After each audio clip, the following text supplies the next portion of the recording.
getting up, falling down and getting up, that's falling down and getting up, falling down and getting, and just goes on until it's all over. No.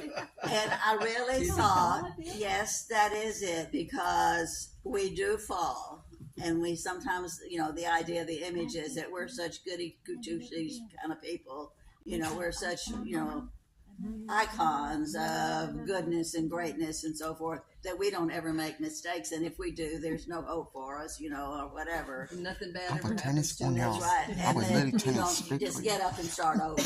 But the idea is we do fall and we do get up and we start over again until we fall and get up and start over again. And worship is part of that. Because if we have gone through all the steps or the habits that we're supposed to have as disciples, we have been led to worship. We worship because of all that God has done for us. That's that reverence that we talked about. That's what worship means. It's to have reverence and homage. It's to have honor, remember, adoration. It's praise. And we said that there were two aspects of worship last week. We said that worship was personal and it was, what was the other? Corporate. Corporate. Yeah, corporate. Yeah, Kim, you gave me that answer last time. I know. I must be hooked on that. So we actually, the worships that we studied, we read the passage in Isaiah last week about what Isaiah saw in the throne room when he was being called into his job as a prophet. And that was corporate worship that he was seeing taking place and what he individually, personally was doing. And then today's is in Revelation, where you see all the 24 elders and all of the different creatures that were there and the worship that was taking place. But there were a couple of passages really that I wanted to look at in a way, and the idea of worship coming, I think, Donna, you just said something about hard times and difficult times and trials and all. Sometimes that's when somebody might want to say, well, I'm giving up on this worship business because look what's happened to me. And I want us to look at the first chapter of Job for just a minute.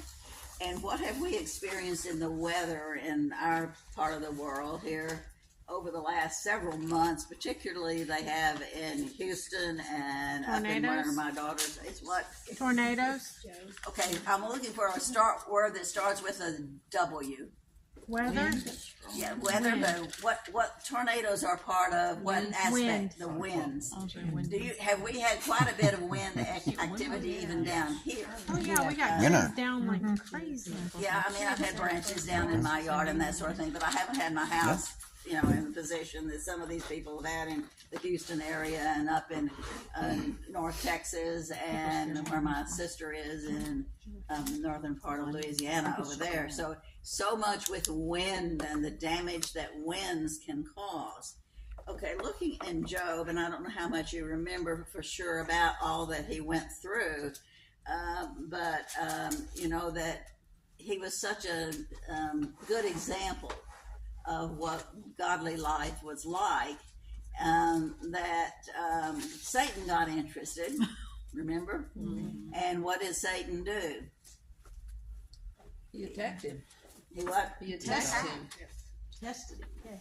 Okay, he asked permission from God to actually interfere in Job's life, remember? And God granted him the permission because he believed that Job's going to be faithful regardless of circumstances that take place in his life. So in the first chapter, it says, right at the end of beginning for chapter, verse 13, right, but the sentence before that says, Satan went out from the presence of the Lord, because God didn't give him the permission in verse 12, but he said to not lay any hands on the man himself. So one day that while his daughters and sons were feasting and having a party or whatever, they brought message to Job that the oxen that were grazing and the Sabians had attacked and carried them off, and they put the servants to the sword, and I'm going to tell you that I'm the only one that's escaped. So they killed off all these people and whatever. Then when he was speaking, he got another message that the fire of the Lord God fell from the sky and burned up the sheep and the servants, and I'm the only one. So he got that message. And then in verse 17, there was still another message that the Chaldeans had formed raiding parties, and they had come through and taken the camels and carried them off. I mean, it's another area. But then look at verse 18. While he was still speaking, yet another messenger came and said, your sons and daughters were feasting and drinking at the older brother's house, when suddenly a mighty wind, there it is, swept through. So whether this was a tornado or whatever, from the desert and struck the front four corners of the house, it collapsed on them, and they are dead. And I am the only one who has escaped to tell you. At this, Job got up and tore his robe and shaved his head. And then what did he do? He fell to the ground and worshiped. He worshiped. And he said, naked I came from my mother's womb, and naked I will depart. The Lord gave, and the Lord hath taken away, and may the name of the Lord be praised. In all this, Job did not sin by charging God with wrongdoing. Wow. So he worshiped, and he worshiped, because he still knew that God was mighty and powerful and great and full of compassion.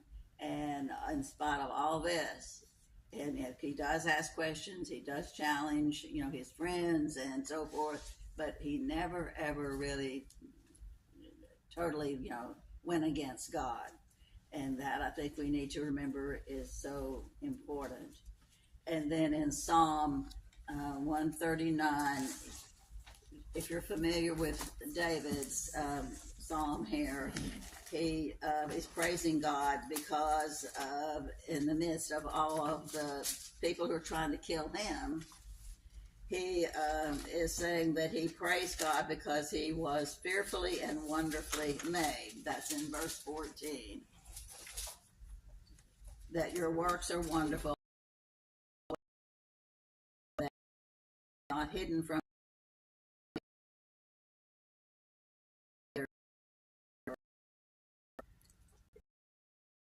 I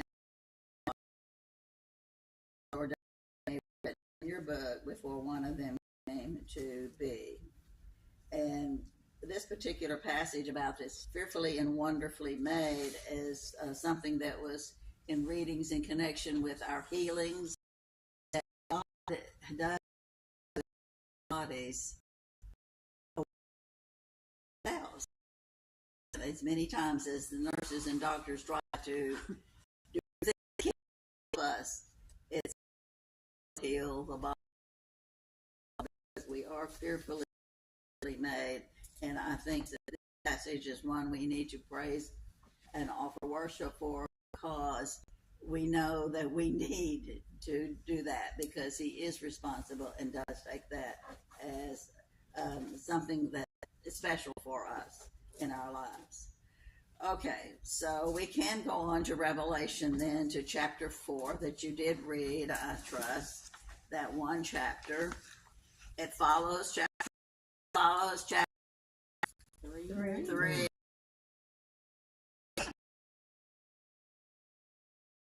As the after this, okay, the after this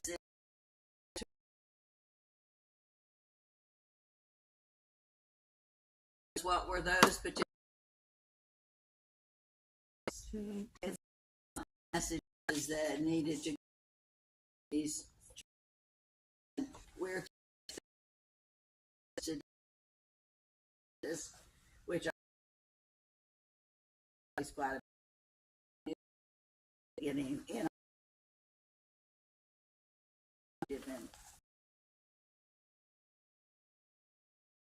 that later.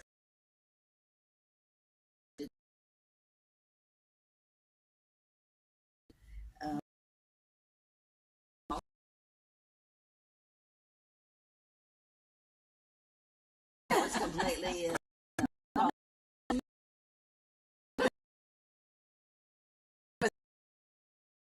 in the, what the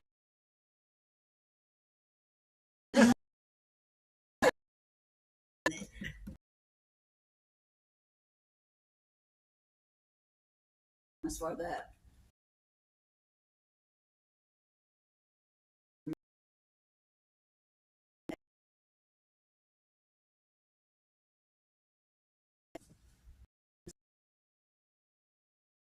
We,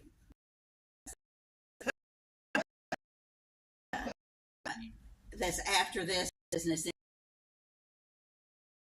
these churches, and they were having issues, obviously.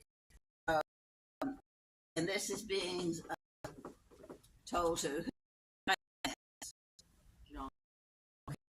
writing this, and where is he? And he has been told that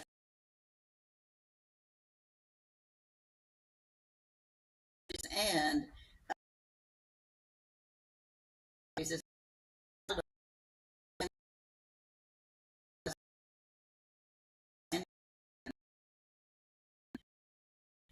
and what must take place. So what is after this all about? After this, and the church related to us through these 7 letters, it's coming to an end. So he says